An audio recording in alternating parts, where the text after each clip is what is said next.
Olha, se eu tivesse o filho agora, meu Deus do céu. Que? Fácil. Que é? Ah, tá. Ah, tá. O Cauê que perguntava as coisas, aí dava pra ele. O nariz todo E saía. sujo. Era pequenininho.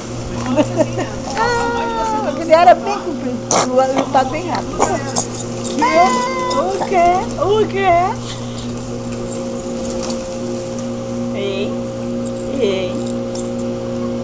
Ai, deve ser. Eu, se tivesse que começar a trabalhar agora, eu ia trabalhar numa creche. Só alegria. Come o pé, Júlia, pra tia Rose, come. Só alegria. Júlia. Chega de cuidar de velho. Oh. De novo? Caiu.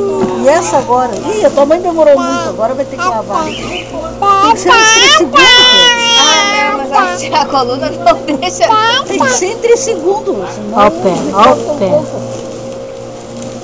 Tem que ser mais rápido que eles, pra eles montar, pra saber que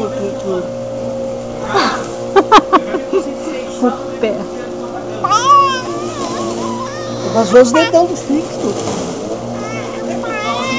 Ai, vou telefonar pra casa pra ver se meu filho tá.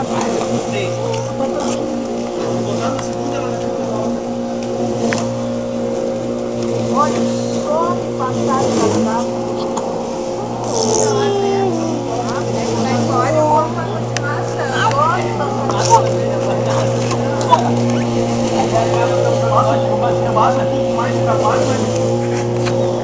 Baixa aí, velha.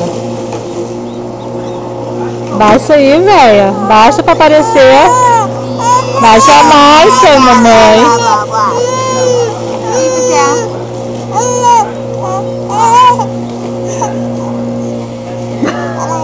Ai, ai, ai, ai.